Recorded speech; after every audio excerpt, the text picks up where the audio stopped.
Muito bem, só vou Vamos mostrar lá. para o Lucor. Os 3 baralhos que eu trouxe aqui são os 3 baralhos ciganos. Certo. O que difere são as imagens, mas o que a gente tem nelas são imagens que vão só trocar o desenho, Sim. mas o simbolismo, as imagens são sempre a mesma. Vai ter árvore, vai ter sol, vai ter chicote, estrela, em todos os 3 baralhos, de formatos Ah, diferentes. entendi. Tá? Então, o que é o baralho cigano? O baralho cigano, ele veio lá do século XVII, com Caramba. a senhorita Madame Lenormand, lá na França, bem na época da Revolução Francesa, na época de Napoleão Bonaparte, etc. E, tal. E Madame Lenormand, ela era uma médium ela era uma médium, até esqueci o tipo de mediunidade dela, ela conseguia premonitiva e ela conseguia ver o futuro. Então ela pegava baralhos normais de jogo, a gente joga truco, por exemplo, ela pegava esses baralhos e destrinchava situações. Ela chegou até a ler, porque eu falo na época de Napoleão Bonaparte, porque ela chegou a ler para a realeza da época e tem registros datados, grifados, na verdade não datado, mas declarado de que ela leu para a esposa de Napoleão. Caramba, que Ela bacana. fez leitura para ele. Madame Lenormand fazia esse tipo de leitura, né? Só que ela não foi ela quem definiu as imagens das cartas. Foi o sobrinho dela. O sobrinho dela que acabou definindo. Se ela usava ou se ela não usava, não falava, não tem registro se ela usava imagens ou não. Sim.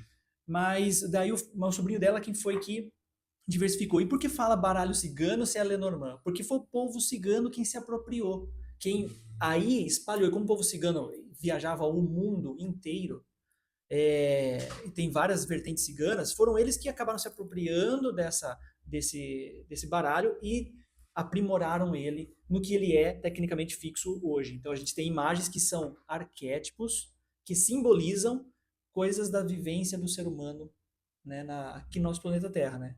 Então é assim, e daí o que acontece? Existem técnicas. Eu peguei três baralhos ciganos porque eu gosto de cruzar baralhos de vez em quando. Ah, Então é? eu estou abrindo uma leitura para fazer uma confirmação, uma ampliação daquela leitura. Eu pego um outro baralho cigano para não, porque às vezes pode sair a mesma carta, precisa sair a mesma carta para uma carta que já saiu. Daí eu já pego de outro. Se porventura acabar saindo, amplia a leitura, amplia ainda muito mais a leitura, né? É composto por 36 cartas, e com naipes e tal, e cada naipe também fala uma coisa, simboliza algo que auxilia na leitura das cartas, e cada desenho também ajuda você na interpretação, para você poder ampliar aquilo, ou dar a resposta que a pessoa está necessitando. Deixa eu perguntar. As cartas, elas não se repetem? Não, não se repetem, não existe carta repetitiva. Tipo, porque no baralho tradicional, né, que tem um Tem, do... São 4, né? são, 4 reis, por exemplo. Aí não isso, tem, então, tipo, eu vi que tem um lobo, é isso? tem o cão, né, e tem a raposa. Os cães são todos iguais, não se repetem. O que pode acontecer é eu pegar um baralho, o outro baralho, e na virada acabar saindo um cão novamente. Às vezes, quando sai, na minha leitura, porque às vezes tem a particularidade do cartomante, na Sim. minha leitura é uma reafirmação daquilo que está sendo alocado, né? Quer dizer Sim. que, para mim, a espiritualidade está dizendo para reforçar aquela informação. Esse podcast é um oferecimento de Usual Brinquedos, Infinity Ferramentas, Steel Molds. Cara, que eu vou em feira mística, eu sou louco da feira Você mística. viaja bastante, Bruno? Ó, para esse tipo de feira eu já fui para 2 vezes para Para Campinas. essa finalidade, Para essa no caso, finalidade né? eu viajei 2 vezes para Campinas no Mercado Místico e tive o prazer de ir na Mystic Fair Brasil, que é uma feira mística, tipo, vem gente do mundo inteiro até, Tipo mas uma feira de brinquedos, porém... por uma feira de brinquedos, porém de artigos místicos, né? Então Sim. tem de tudo. Eu volto assim, eu vou para lá e deixo um rim, deixei um rim já em Campinas, Verdade. deixei um rim em São Paulo, porque o que você quer levar tudo, cara. Sim. Impressionante. Ô, Bruno, e, cara, é o seguinte, como que você lida com a responsabilidade, cara, de tá passando essas coisas para as pessoas que te procuram? Isso é mega importante. Depois de um tempo que eu fui lendo carta e as coisas foram dando certo, me bateu realmente até esse questionamento. Falei, putz, é uma baita É uma responsa, né, responsabilidade, cara? porque você está pegando o problema das pessoas, Sim. dúvidas que as pessoas vão tomar decisões que podem mudar a vida delas. E às vezes, uma leitura de carta, faz isso ou destrói a pessoa, Nossa. entendeu? Então, assim, e lembrando e reforçando até para as pessoas que estiverem assistindo, leitura de carta, terapias holísticas não substituem laudos médicos nem psicológicos. Importantíssimo isso daí. Importantíssimo, porque vão pensar, ai, eu vou parar de ir na terapia para ler carta. Você quer parar? Pare. Mas eu não sugiro a pessoa fazer isso. Se a pessoa está no tratamento psicológico, está indo no psicanalista, está indo no psicólogo, ou está indo num psiquiatra, Boa. cara, não para de ir por causa da leitura de carta, entendeu? E outra, um laudo, isso aqui não dá laudo médico, também isso aqui não substitui laudo médico. Perguntando como é que responde questão de saúde no baralho cigano. Existe uma interpretação de saúde, mas a interpretação ela é um tema central, o que pode ter causado e quais são as possíveis consequências. E tudo isso antes é visto o lado emocional, sentimental, né? Lado emocional, lado psicológico, e o último do último é levado em consideração a parte física. Porque tudo é de dentro para fora. Tudo que a gente tem no nosso físico de doença, vamos dizer assim, veio de dentro da gente. É o nosso corpo avisando que tem algo errado. Sim. Então, se a gente avaliar o psicológico e o sentimental, a gente encontra o X da questão. E as pessoas se entopem de remédio para solucionar um problema que às vezes está dentro delas. E o baralho pode auxiliar a pessoa a encontrar esse problema por ela mesma. E Sim, não falar qual é o problema em si. Tipo, chegar direto ao ponto. Direto ao né, ponto. no Como é que caso, eu vou dizer a uma pessoa se ela pergunta para mim? Porque o baralho responde sim, não, talvez. Então a pessoa pergunta, eu tenho câncer?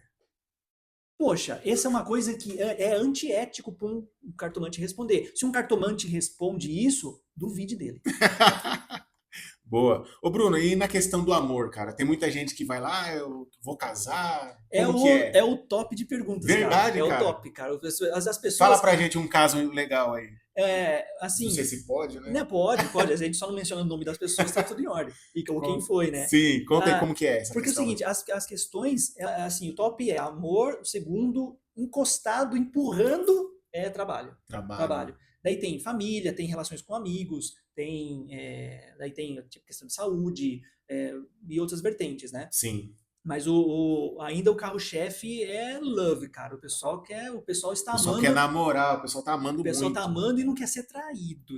Essa é outra pergunta que não se responde no baralho. Tem muita gente que pergunta, a grosso modo, viu, vê se meu Seu marido, minha esposa tá traindo. Verdade. Essas coisas o pessoal até que eles tentam perguntar, mas de cara eu já falo, se for perguntar sobre relacionamento, não pergunte se você está sendo traída ou traído. Não acredito. Porque o baralho no fim das contas pode responder, o baralho não que ele deve, mas ele pode responder, mas ele não deve responder por ética, porque a pessoa, ou o cônjuge, por exemplo, quem está perguntando é uma coisa, o cônjuge ou a cônjuge não está sabendo e não deu autorização para você responder. Tem tudo isso. Então tem autorização. A energia do universo rege a autorização para você poder. Mas no caso, então, só pra gente... A questão quando é pergunta a questão de amor, pergunta se o que eu sugiro. Às vezes eu induzo a pessoa a fazer esse tipo de pergunta, porque isso já coloca a responsabilidade de ações para ela. Exato. E o baralho dá caminhos. O que é? Como é que está a energia da relação?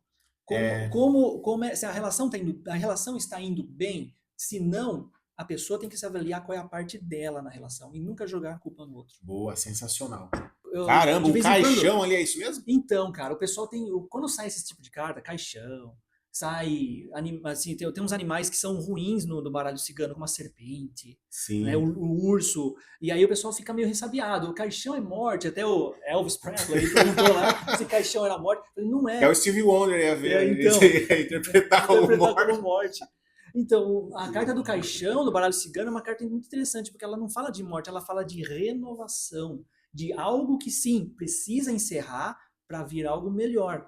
Então não é uma carta ruim. Fim de um ciclo para início de outro. Exatamente. Às vezes a carta fala para você enterrar alguma coisa que fica te martelando a cabeça, porque aquilo não vai te trazer benefício nenhum. Enterra aquilo e segue, porque aquilo Perfeito, Bruno. Cara, que explicação sensacional. Essa é um coração? O que é isso? Ali é carta do significa coração. Saúde? A carta do coração significa a parte dos sentimentos. Significa amor verdadeiro. Ou sentimento para aquilo que você estiver fazendo. Porque se a carta dos sentimentos cai para o trabalho, por exemplo, você pode interpretar aqui, entregue-se com sentimento para aquilo que você gosta de fazer. Né? Dedicação. Se dedicar àquilo que você gosta, legal. seja o que for. Já aconteceu alguma coisa curiosa, assim, tipo, numa sessão, de, sei lá, alguém acabar ficando rico, ou você puxou a carta depois de um mês a pessoa, sei lá, morreu. Isso ainda não aconteceu. O que aconteceu, às vezes, é que algumas leituras minhas favoreceram uma pessoa a buscar um caminho que favoreceu ela mesma. Foi a escolha dela, orientada pelas cartas, que ajudou ela a tomar decisões que foram bem legais. Você pode contar pra gente isso? Uma dessas é recente até. Uma amiga minha fazia leitura, ela é cabeleireira em Tietê, e ela estava querendo sair do local que ela estava, porque ela desvencilhou a sociedade. Certo. E ela queria procurar um novo lugar. E aí ela encontrou, e esse lugar ainda estava sendo usado, está sendo usado por uma pessoa ainda, e a pessoa pretendia entregar a chave para ela até. E ela ia no imobiliário e tudo. Quando ela perguntou para mim antes, na leitura de carta, saiu para ela não ir nesse lugar. E aí, cara? Não pegar. E eu e ela ficamos um pouco chateados até, porque ela é super Ela foi buscar uma solução pro bem e acabou, não vá. E no fim das contas, quando ela falou assim, ó, daí eu aconselhei ela o seguinte, se você realmente quiser ir para esse lugar, quando você chegar lá, faça uma defumação, faça uma limpeza espiritual, limpe porque aquele local... de pesado que tá lá. Tira tudo de pesado e veja o que você consegue fazer. No fim das contas, quando ela foi investigar de novo, duas coisas. Documentação do local não estava em ordem. Nossa. E a pessoa que estava com o local não ia sair mais de lá. Ou seja, quando ela mandou mensagem para mim, eu gargalhei enquanto eu escutava o áudio dela. Eu falei, putz, eu preciso realmente acreditar um pouco mais no que eu estou fazendo, né? Porque deu muito certo. Deu muito certo, que até você... Até eu fiquei... No fim das contas, ela fez uma nova leitura sobre um novo lugar que ela encontrou. Esse lugar, beleza, ela pode ir. Ela foi lá, já fechou com o lugar e está se sentindo super satisfeita. De certa forma, as cartas conseguiu, pelo lado, não vá, né? Conseguiu orientar ela a procurar uma coisa nova. E deu tudo certo. Show de bola. Uma capciosa foi o seguinte, essa aqui eu tenho que contar para vocês. Fala aí. Recentemente, Dona Fernanda Montenegro, na verdade, ela não ganhou o Oscar. Quem ganhou o Oscar foi o filme, Foi o filme, né? Foi o filme que ela participou, né? Ainda estou aqui. E eu fui num programa em Cerquilho, onde eu fui como cartomante, e perguntaram lá se a Fernanda Montenegro ia ganhar o Oscar. Como é que eu respondo isso pelas cartas? Aí, o que eu fiz? Fui ler, encarei com a cara e coragem. Saiu a carta, eu lembro muito bem, saiu a carta, uma carta que mais era, uma das cartas mais, é uma carta desafiadora no baralho cigano, é a carta das montanhas. Carta das montanhas. A carta das montanhas fala que existe obstáculo no caminho, né? Existe obstáculo, tá aqui a carta das montanhas, tá? O pessoal vê primeiro lá, depois vão ver aqui a carta das montanhas, porque fala que são obstáculos grandes no caminho, né? Mas eles são transponíveis. E a outra carta que saiu foi a carta do coração. Ou seja, independente da Fernanda ou da equipe ganhar alguma coisa ou não, que eles se entreguem no processo, que aceitem aquilo, aceitem o resultado de coração, porque eles deram tudo o que eles podiam. Né? No fim das contas, o filme ganhou. Foi o vencedor, né? Isso acalentou o coração das pessoas. Mesmo com a Fernanda não ganhando, a Fernanda se sentiu muito bem. Ou seja, foi um obstáculo que pôde ser transponível. Show de bola, caramba, cara. Daí até minha mãe falou, putz, você escapou legal daquela pergunta do Oscar, não? Eu falei, putz, ao vivaço a gente deu um nó no pessoal. Meu Deus do céu. Qual a importância da ética e da responsabilidade das cartas, assim, no modo geral? É muito importante que o cartomante seja isento de trazer ou pegar os problemas para si da pessoa. Porque o que é tratado na mesa da lei de leitura é a mesma coisa que é tratado na psicologia, na psiquiatria, em qualquer sessão psicológica, né? O que acontece? O que vai lá, fica lá, e a pessoa vai embora com as orientações que precisa. E eu também. A ética é você ser claro com a pessoa, não saiu o resultado da carta, dar a real para a pessoa, esse caminho não é legal que você está optando. Sim. Se você está optando. Se você optar por esse caminho, a responsabilidade é sua.